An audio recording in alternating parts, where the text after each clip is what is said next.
Such people distrust others. If you don't trust people, sorry, how would they trust you? If you're going to be intimate, you have to trust people. I'm not saying you just be stupid about it. At least take baby steps towards trusting people. Take baby steps. Don't just isolate your life. You're not the only good person. There are people just as good as you, if not better. If you keep not trusting people, you're not, other people will not trust you also. It's a give and take in life. If you don't trust people, people will not trust you. Yes, there are a lot of untrustworthy people. Bible says a faithful man who can find, but they are faithful men. Not all men are unfaithful. They are faithful men, and you can find them by taking a risk to trust. I'm not saying take giant steps, take baby steps, set your boundaries, but you gotta trust. You gotta take a step out. Otherwise, you won't find. Such people also withdraw and cope. They withdraw and cope with difficult situations alone.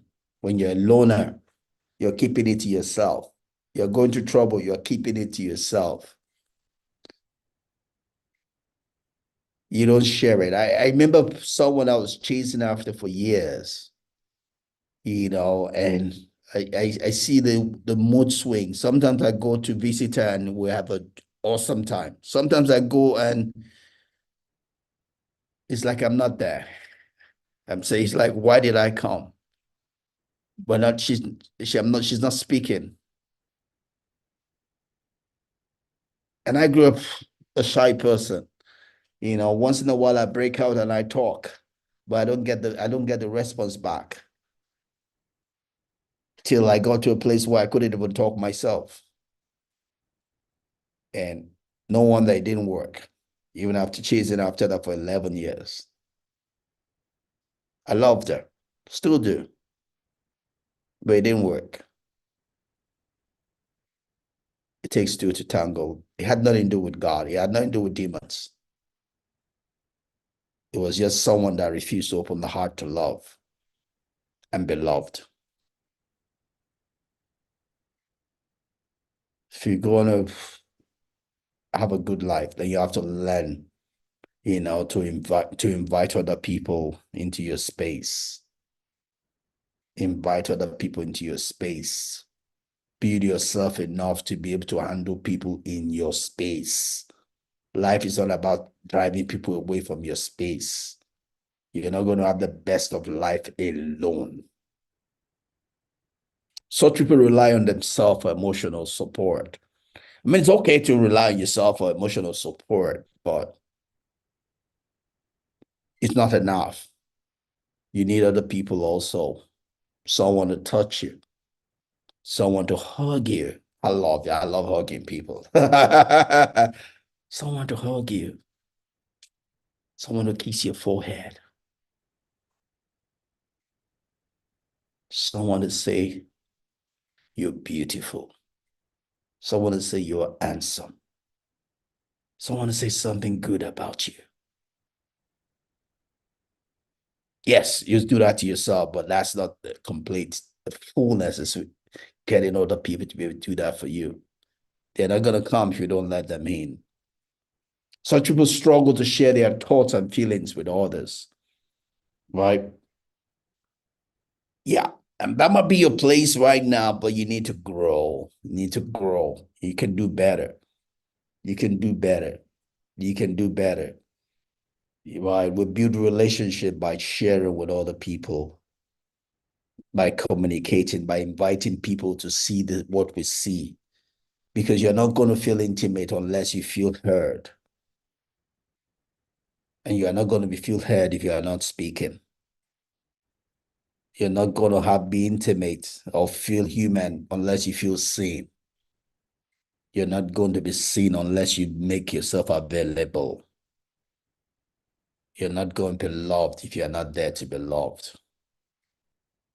right? They avoid complaining and prefer to sulk, express yourself, talk. They suppress negative memories. No, no, no. Bring it to the fore and deal with it. If you don't, you're just going to die in silence. It's more for the avoidance. They withdraw, tune out from unpleasant conversations. No, we're going to have that unpleasant conversation. We're going to talk about it, get to some understanding and drop it. They fear rejection. Therefore, sometimes they probably go overboard, right? No, they have strong sense of independence. That was my friend, right? It's okay to be a man if you're a man. It's okay to be a woman if you're a woman. None is less, none is higher. An avoidant person, woman probably wants to feel like a man. You lose your power in trying to be a man. You lose your power in trying to be too humble as a man. Just be who you are. Be who you are. And the right people will come to your life. Right? So avoidant people also have feelings of high self-esteem. Right? They feel too big, too high of themselves. But life passes you by. Even if you're high, the other people are also growing. Let your high bless people. Jesus Christ was talking about that he says that you use the unrighteous mammon to make friends for yourself in this life. Yes, if you feel you're high, then bless people. Don't use it to oppress people. Don't use it to then stay away from people. If you're high, then bring people up to your level. Bless people with your whatever high esteem you think you are. Be a blessing. Reach out to people because those people also you will need them someday, right? Such people overly focus on their own needs and comfort. The world is overly. It's okay to care about your needs and comfort, but you also have. There's also a place to care about other people also, right? So those are people that avoid relationship. On the other hand, also like we said, are the people that are anxious, right? It's the opposite of people that avoid relationship. I mean, this one's on the other side, they approach relationship from an anxious position and they don't trust the other person, so they want to control everything, you know. So people with anxious attachment are usually needy. They always they want to, you know, they're needy. They want to get something from the other person because they think that's a way to secure that they are being loved. They are anxious and have a low self-esteem. They feel that they can't be loved for who they are. So they are trying to be what they're not. They want to be close with others, but are afraid that people don't want to be with them. Right. So they then force themselves into other people's space. They internalize what they perceive to be a lack of affection and intimacy as not being worthy of love. And they intensely fear rejection as a result you know. So unlike the other one that feels that, oh, I'm too big, this one feels I'm too low. The other one avoids. This one evades people's space and wants to control every single thing in that relationship, because they feel a sense of unworthiness in themselves. So some of the characteristics is that they are difficult. They have difficulty in trusting other people, same as the avoidant. They don't take people for their words. They want to ensure this. Oh, have you done that? They want to control every single part of the relationship. And that could be that could be overbearing on people. Obviously, they have a low self-worth, self-esteem of themselves. They don't trust that they can be loved for who they are. So they want to they want to be what they are not, as it were. You know, maybe a bit of that it was my own damage. My own damage has nothing to do with avoidance. Maybe anxious, insecure might be a bit of my damage as I was growing up, as I try to please everybody.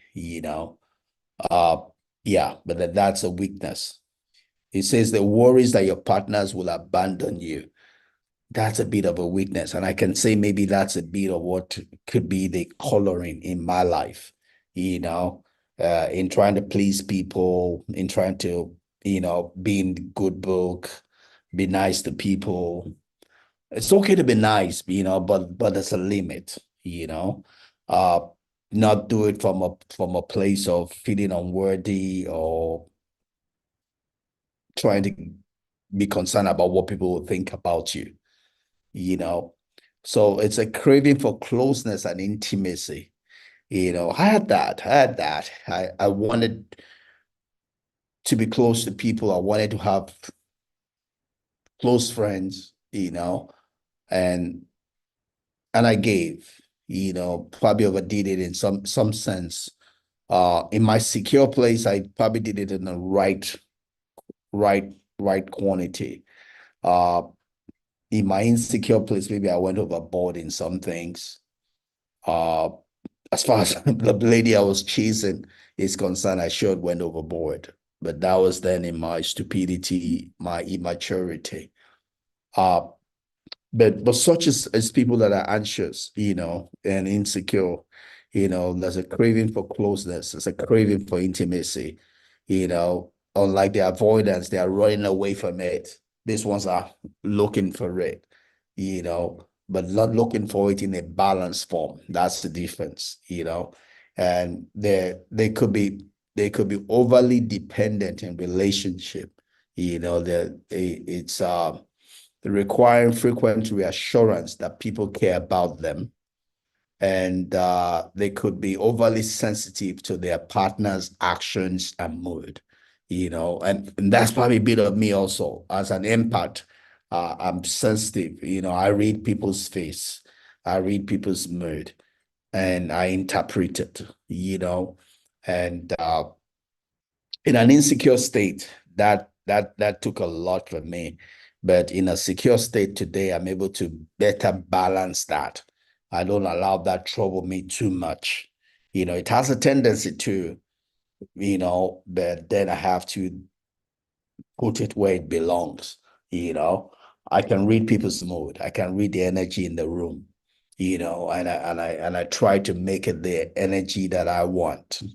Uh, as I seek for relationship, I seek for closeness, I seek for intimacy. That's who I am. You know, that could be a weakness also, but I then have to make sure that I'm not doing it from an anxious position, but I'm doing it in a stable position, So it's a tendency for me, as much as it's wrong to stay away, it's also wrong to try to get into relationships out of anxiety. Both of them are negatives. They would not give you the good life you're looking for. Fear, anxiety will never give you a good thing. You have to do things out of faith, out of love. That's important if you want to get a good result from it. So these people also are overly sensitive to people's actions and mood, obviously. So me, that's pretty much a summary of it all, talking about coping styles. Just to summarize again, we all have different coping styles when it comes to emotional relationship, comes to intimacy, vulnerability. And this doesn't have to be romantic relationship. It could just be platonic relationship, you know obviously platonic then leads to romantic for some, but you can't be romantic with everybody, but it's just, yeah, generally on a platonic level. It also works on the romantic level. That where we want to be is to be in a secure coping style where we're not doing things out of fear, anxiety, you know but we're doing things out of love, out of faith, out of belief. We're doing things from a place where we believe that we're worthy of love. We're worthy to be heard. We're worthy to be seen, right? That's important. You have to believe in yourself. You have to love yourself before other people can love you, right? So you're not then running away from intimacy because you're at home with yourself. They can then be at home with other people in your space. If you're not at home with yourself, you cannot be at home with other people in your space, right? Then you'll be running from intimacy. You'll not be running from people coming to your space, right?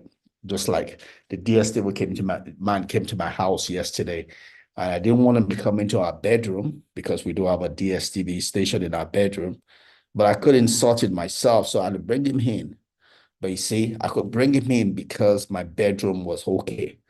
You see, even if I needed him and my bedroom was upside down, even though I needed him, I would not have brought him in. But see, because I take care of my room, it was easy for me to bring him in. Take care of yourself. Clean your house. Be intentional about it. Be proactive about it. Don't just start taking care of your room, your heart, your head, your mind, your thoughts, because you are running after a relationship. Do it just because you are you, because you love yourself. Then it becomes easy to bring other people to your space. Don't start being a nice person because you want to marry. Be a nice person for just being a nice person. Then it'll be easy for you to fall in love. It'll be easy for people to find you. Take care of yourself. Take care of yourself. Love yourself. Then you can then come from a secure coping style to be attached to other people, to be intimate with other people, to be vulnerable. If you clean your room, you'll have no problem when people come into your space. You also don't have to rush into other people's space. Take care of your house. Take care of your house. When you take care of your house, people will want to come there. Take care of your house. The stability point is taking care of yourself. Build yourself. Build yourself. You will find the right relationships that you need. Because everybody goes with what feeds them. If your life is such that feeds other people, people will draw, will as it were, will flow into your life. If your life will bless them, they will flow into your life. It's not about you being anxious flowing into other people's life. Have something to share. Have something to give. People will come. All right. A closing quote here for today, is from Ayn Rand. And she says, love is the expression of one's values. You gotta have values. If you have values, love is the expression of your values. The greatest reward you can earn for the moral qualities you have achieved in your character and person, that's love. Take care of your house. Take care of yourself. Love is the emotional price paid by one man for the joy he receives from the virtues of another. Take care of yourself. You will find love. You'll be able to love also.